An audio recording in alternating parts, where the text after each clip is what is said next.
guys, here's what's going to happen. We're going to do the first part of this section on the YouTubes, and then we're going to go over to Rokfin only. Sorry that we have to do that. But, you know, once again, the censorship, the suppression, all that stuff still exists in YouTube. It's not getting any better. It's only got worse.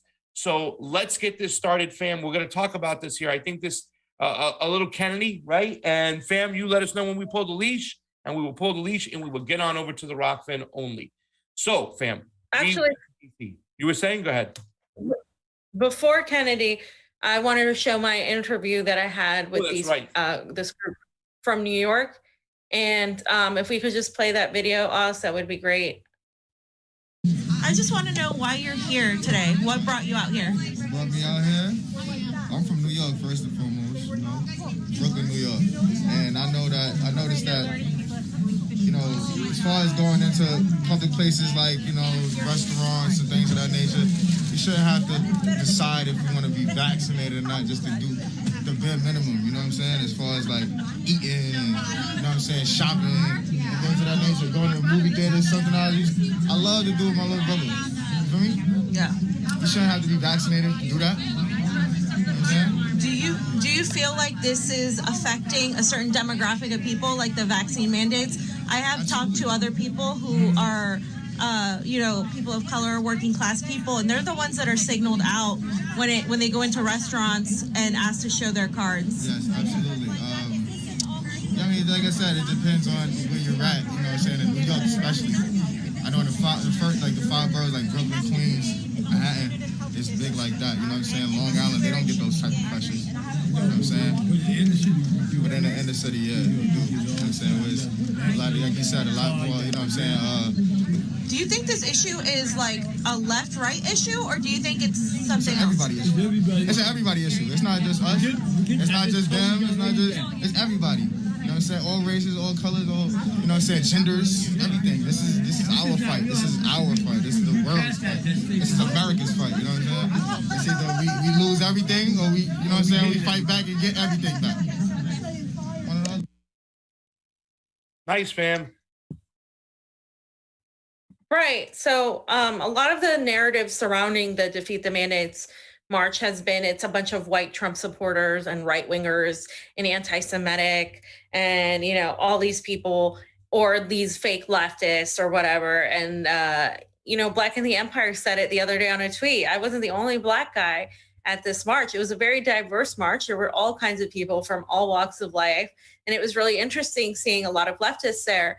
People that watch our show came out and actually supported us and were excited to see us. People that watch The Gray Zone and Max Blumenthal were excited to hear his speech. You know, there were also people that are some of the more libertarian Republicans that were like, hey, I know you guys. And it was interesting. It was interesting because, you know, what they're spewing out there, what these Walker Bragmans, these Eon Higgins, and I know his name is Owen, but I call him Eon. No, it's Eon. What these people are saying, Humanist Report, and I think Jordan Charlatan, all of these people, they're pretty much regurgitating these attacks that are focused on ad hominem attacks. They don't refute with any data, any sort of substantial argument. It's just literally, oh, this is gross. Oh, this is sick. I can't believe you did that. Did what? Can you please specify what Max said, what JFK said, what's wrong with covering this march? What's wrong with us going there and interviewing people and talking to people? Journalism isn't, oh, I'm only going to talk to people who agree with my ideology. That's not journalism. I don't even know what that's like PR. You know, for your own echo chamber. You're supposed to talk to people regardless of your own individual ideology. And what's happening is that people only talk to people who agree with them. And that happens everywhere. It happens with these shit libs and these cappuccino communists, but also happens with all sorts of media. Even independent media sometimes tends to have the same type of topics. Echo chamber, you know, we're just going to talk about the squad. We're just going to talk about, you know, Jimmy Dore and Sam Cedar. We're not going to talk about, you know, other things. Like, you have to break away from these echo chambers and move past it, because really the what is happening right now is so important, and it's so dangerous. And I think the best speech, of course, was RFK's speech, which is what we're going to go over now. But like Pasta said, they ran out of time. They didn't time it out right, and Max didn't get to speak. And we got to hear his speech in person, and it was great. And he also got to say it on Jimmy Dore's show, which is awesome. And I'm glad that Jimmy gave him a platform to say that speech, because his speech was powerful in terms of, from a leftist perspective, we come at it in a different way than a Republican does, right? They'll come at it as, we're Americans and we fought Nazis and we're not going to allow that to happen again. And a certain aspect as to what they see it. But from when we see it, we're like, look, like, this isn't a left-right issue. This isn't about socialism. This is about authoritarianism and fascism, and this is about the 1% coming at us. And these are the things that Max mentioned in his speech. And he mentioned Julian Assange, which is so big, which is something I would have mentioned 100%. And I try to mention him all the time, and people get so mad, like, what does he have to do with this? He has everything to do with this, because and I think JFK said it in his speech, or RFK said it in his speech, that there's a reason why we have the First Amendment as a number one, being free speech, because it directly impacts every other freedom that we have. If we don't have the ability to have free speech, we don't have the ability to think for ourselves, to find the truth. We don't have any ability whatsoever.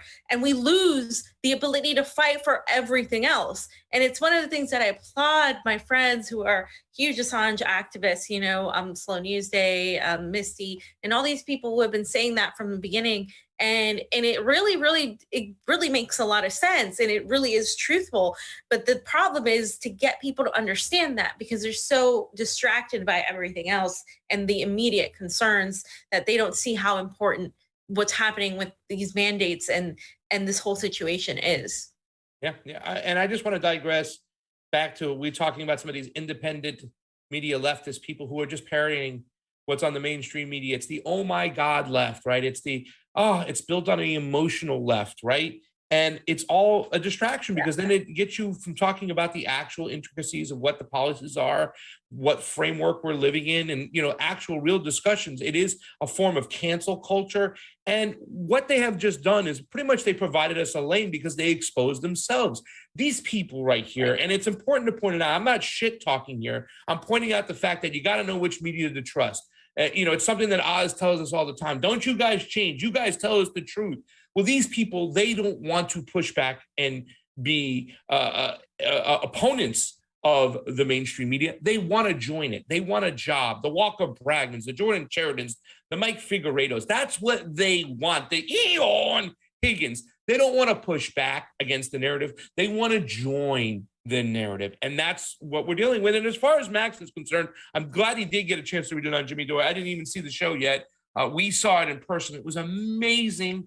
And it was so important too, as well, because it was going to tie things together. We wanted to make sure there was a presence of leftists there. And we saw a lot of leftists there, fam. A lot of people that we know that follow our show that came up and said, thank you. Thank you for speaking the truth on this boop boop situation, when a lot of people in your shoes wouldn't do it because they knew it was too dangerous for them.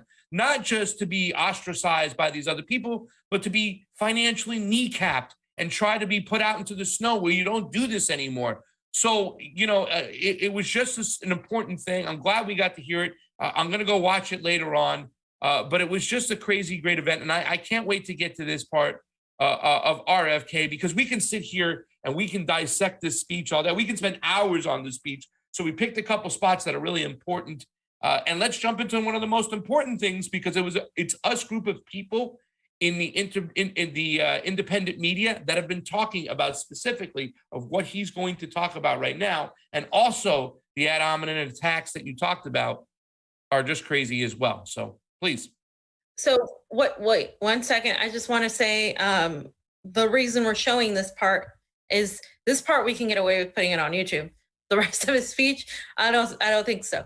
But the part that we're focusing on is a lot of people have been criticizing him because he mentioned Anne Frank and he mentioned the Holocaust, and he compared the time now it's so much harder to get away and hide out from the impending authoritarianism.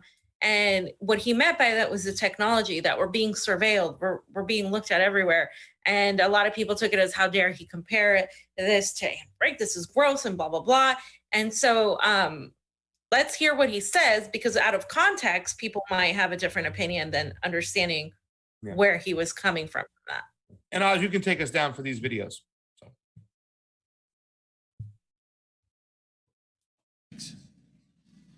Now, the vaccine now is in the marketplace. And what we've seen is the data points that we are seeing confirm the fact that people are dying of heart attacks. As Steve said, there's been 1 million injuries recorded in VAERS. There have been 20,000 deaths, more deaths than all vaccines combined for the last 36 years. So, what is CDC's answer and Tony Fauci's answer to that? Is they say,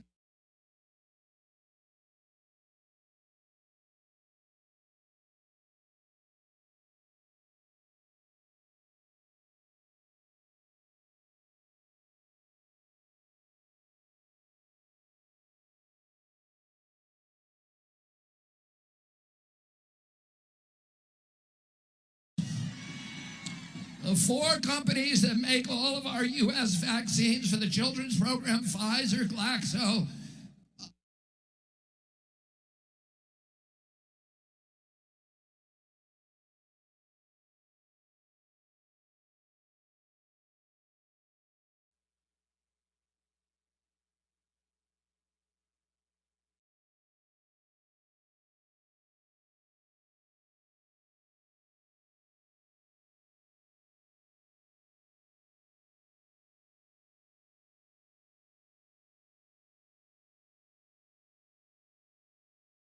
we are watching something now that I never believed that I would see in my lifetime. And I read in Orwell and Kafka and Aldous Huxley, this dystopian science fiction novels, that one day the United States would be overtaken by fascism. Fascism, incidentally, is defined, Mussolini defined it as a merger of state and corporate power. And orchestrated by Tony Fauci. So,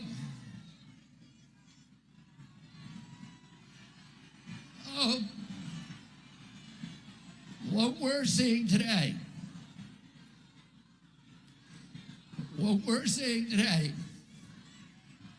is what I call turnkey totalitarianism. They are putting in place all of these technological mechanisms for control we've never seen before. It's been the ambition of every totalitarian state from the beginning of mankind to control every aspect of behavior, of conduct, of thought, and to obliterate dissent. None of them have been able to do it. They didn't have the technological capacity. Even in Hitler's Germany, you could cross the Alps into Switzerland. You can hide in an attic like Anne Frank did. I visited in 1962 East Germany with my father and met people who had climbed the wall and escaped. So it was possible. Many died doing it, but it was possible. Today, the mechanisms are being put in place that will make it so none of us can run and none of us can hide. Within 5 years, we're going to see 415,000 low-orbit satellites. Bill Gates says his 65,000 satellites alone will be able to look at every square inch of the planet 24 hours a day. They're putting in 5G to harvest our data and control our behavior. Digital currency that will allow them to punish us from a distance and cut off our food supply. Vaccine passports.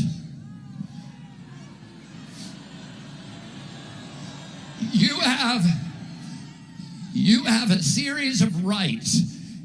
As flawed as our government is, you can still go out and go to a bar, you can go to a sporting event, you can get on a bus or an airplane and you can travel. You have certain freedoms. You can get educated, etc. The minute they hand you that vaccine passport, every right that you have is transformed into a privilege contingent upon your obedience to arbitrary government dictates. It will make you a slave. And what do we do about this? What do? We resist.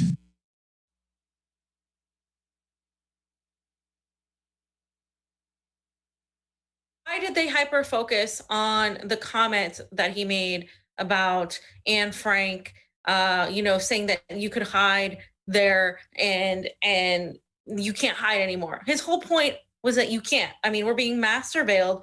You're seeing that they're trying to control every aspect. When you log on to Twitter, Facebook, they control the algorithm of what you see, who you see, YouTube, all of that. And so that's what he's talking about. It's not, he wasn't dunking on anything about the Holocaust. And when he's talking about 5G, there's a literal bill that I saw yesterday too, talking about how Biden's putting money into the 5G. That's not fake. That's all happening. So people try to take those parts of what he said and say, oh, he's a conspiracy theorist. He's, talking about these passports. That's happening all over the world, whether it happens, the attempt was through this pandemic via the pandemic to install more control. We've seen that. We've been talking about that forever, about Davos, the fourth industrial revolution and all that. And he does mention more of that as well.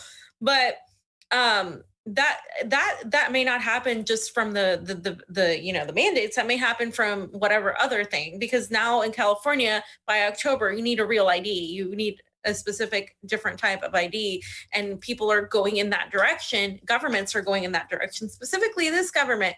And what's happening is that a lot of the left is welcoming and in fact demanding more power for these corrupt governments, like the corrupt oligarchy, the empire that we live in. And when somebody tells the truth like that, if you can't shut them up, what do? You smear them. And that's what's happening, is that the establishment media, they're progressive lackeys that are basically establishment light, and a lot of people not talking about this because they're afraid of getting pushback, are pretty much bringing in the control of the national security state apparatus and these psychopaths that basically want to control every aspect because they need to data mine you. They need to make sure that you are compliant.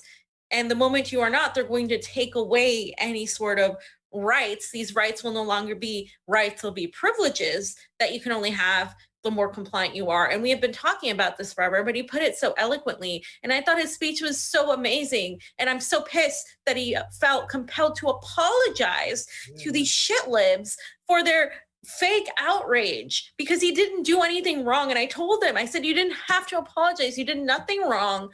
What you said is true.